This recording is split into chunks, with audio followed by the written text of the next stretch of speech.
Hello everyone, thank you for joining today's session. I am going to speak about the path to Drupal excellence, delivery success through professional growth.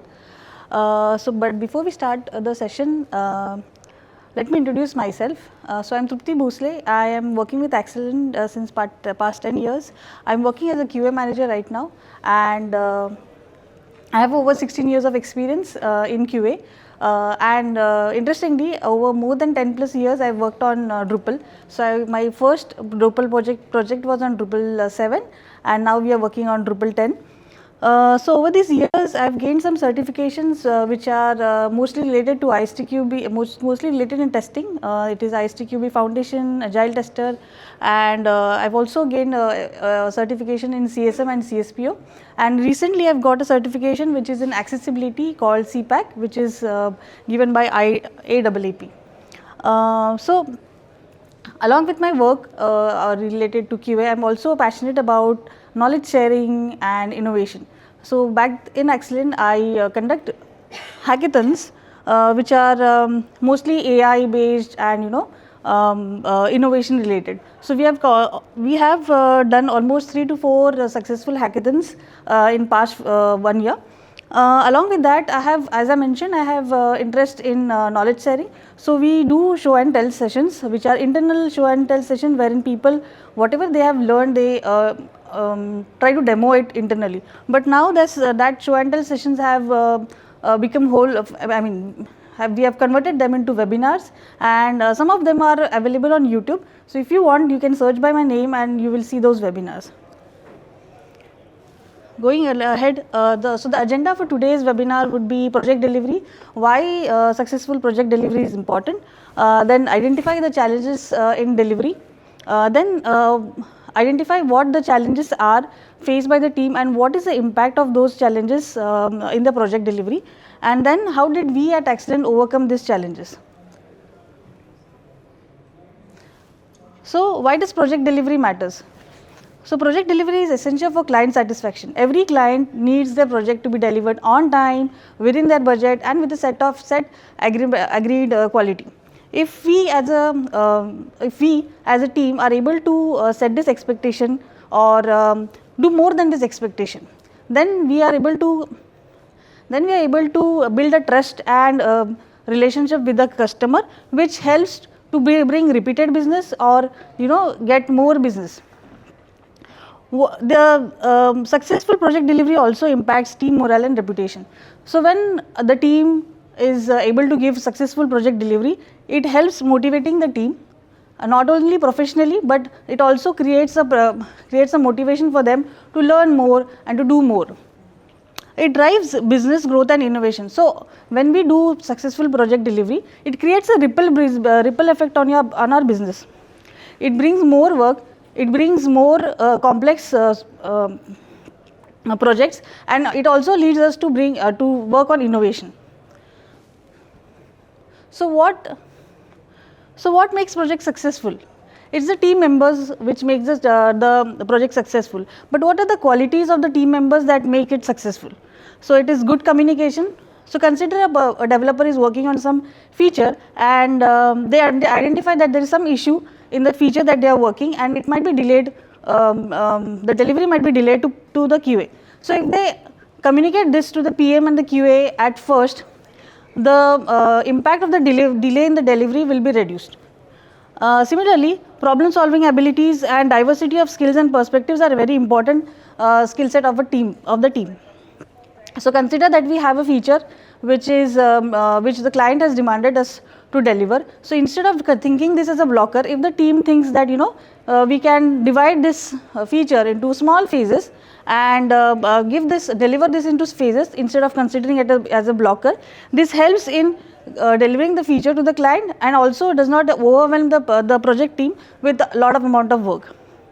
And willingness to learn and positive attitude. So we were back then in Drupal 7, now we are in Drupal 10. A lot of change has been happened in the Drupal architecture. We were in Symfony integration, now we are in decoupled architecture. The backend engineers needs to learn more about Drupal decoupled architecture. The front-end engineer have to learn about more about JS based framework like React and many other. So if the engineers or if the team members are willing to learn, it creates a positive effect on the project delivery and the project success. So moving ahead to the next, what are the challenges in the Drupal ecosystem? So when I started as working as a QA manager, I identified that there are many people, many QA engineers and many engineers, when they start working new into Drupal force, they face a lot of, they face struggles while working on the project, because the Drupal architecture is so complex for any newcomer. The content, the entities, the cache, the admin menu is so hard to understand for a newcomer that they face struggle. This also, as I mentioned earlier, Drupal 7 to Drupal 10 has been a great, great journey, and then there are many changes that has happened. If a person who started at Drupal 8 or Drupal 9 don't, upskill themselves, they are going to face challenges while they are working on project. It goes same with the FE, BE and also the QA team members. And so when these people are working on a project and they start facing struggles, then these people need support. And that support is sometimes not available because everyone is working on something or other, and the support is not available. So this creates an impact on the project delivery and the team members. So what it causes is stress and reduced productivity. If suppose an engineer is working on something and they are facing issues with migration, if they are not able to get any help during this time, the productivity of that engineer obviously reduces, which also impacts the delivery of that feature in the project. This also increases the dependency on the senior or experienced team members due to knowledge gaps. So whenever these engineers get into issues, they reach out to the senior folks for help or for getting work done.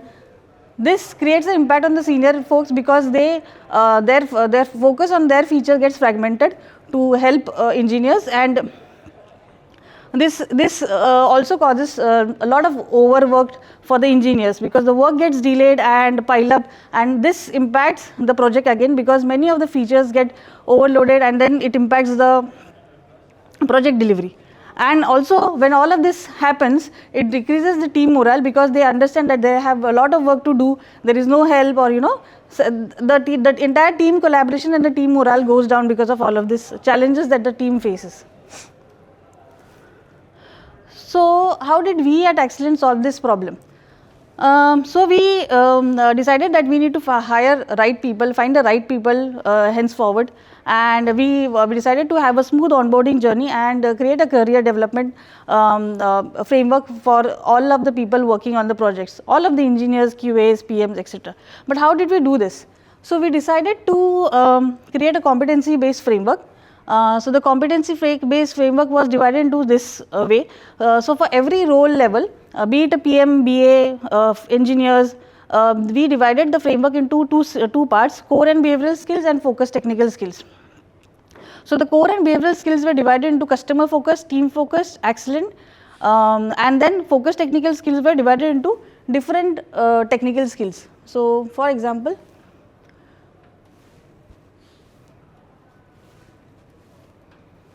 one second.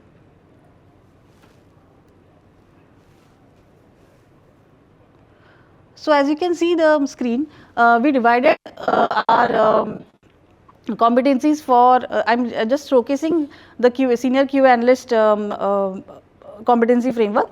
So here we divided everything into behavioral, behavioral and core skills, which was team based, then excellent based, and we divided most of the focused technical skills into the skills that are needed. So we cannot expect everyone who is joining the QA team or every engineer to know everything in the system. So consider API, migration, exploratory. Every engineer at the start cannot do everything. So we decided to give them a focused technical skills out of which they can pick up something. So for example, if I want to work on CI/CD and automation, I can pick those skills first, work on them, and then go ahead. So similarly, we have done it for senior software engineers as well. So going back, so how did we? Just a minute. So how did we? How did this help? So we designed this competency framework for all engineers, all QAs, all PMs, and based on that, we created job description for hiring. So this job description helped the recruitment team to get in proper job description and to get in proper right people.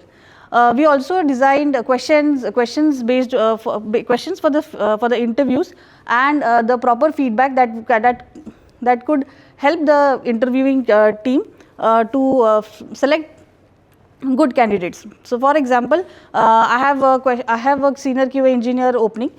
There were questions based on what is needed.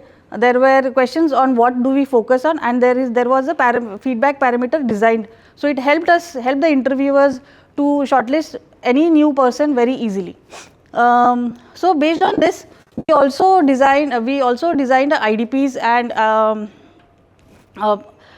professional goals, but I'll talk about it later. Every person in the organization has a career manager and a professional coach. So the professional coach helps team in their personal goals and personal things, and the career manager is a person who helps and who holds the person accountable for their own learning and own growth. So consider that when we have this when we have this competency framework created, every engineer is asked to do a self evaluation of of themselves. So consider if I am an engineer and if I say that I don't know decoupled architecture, or I rate myself very low in decoupled architecture. So as a career manager, I would talk to them and understand, okay, do you want to take this as your IDP? So we create IDPs and goals. So every quarter or every 6 months, because the engineers are also working on projects. So every 3 to 6 months, we ask them to work on that, and after they are done, we ask them to do assignments and learn this thing. So whenever there is a project, they are already ready to take up those tasks. So I would like to share an example over here. So when I was working with some of my team members, they had some hesitation related to automation. When I designed their IDP, or when I designed the IDP with them, I asked them to take up visual regression, which was almost codeless automation for them. So there was no hesitation to code or something. They did visual regression using Percy, and it worked very nicely for them.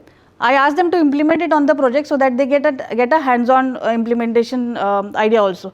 When they did that, they pitched it to the client that this is what we have done. So it saves our time because the site is very big and it is a content-specific site. The customer liked it so much, they asked it to implement on all other sites. So whatever they have learned, they implemented. It helped the customer also, it helped the team also, because now when they were spending almost 8 hours doing regression, visual regression manually, they are now spending only 30 minutes due to automation. So it has also helped the customer because it saves time. As the time is saved, the billing is saved, and also this person can spend more time on other tasks. So it helps the company also. So likewise, in 6 to 8 months, I think we had some maintenance project, 10-15 maintenance projects. So most of the QAs implemented all visual regression, sanity and regression testing using Cypress for all of this 15-16 maintenance project. And so this is a success story of these IDPs and how it helps the person also who learns and who grows professionally, and also helps the customer and the team. So this is what we've done through IDPs, break the knowledge gaps, learn new skills, and so all of this is done using career management as a framework. So yeah, we are at the end of this slide. I was very quick.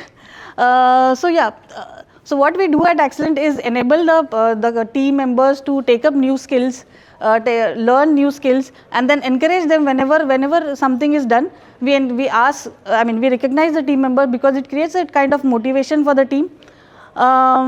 We empower the team to take up decisions on their own related to tech, so that it gives them confidence that I can do this and I can do this, so they can bring different perspectives.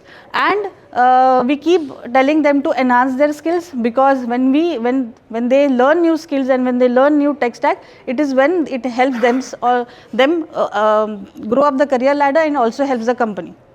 So yeah, these are the 4 E's that we do for fostering growth and success in project. I think, yeah, we are at the last page of my presentation. Thank you.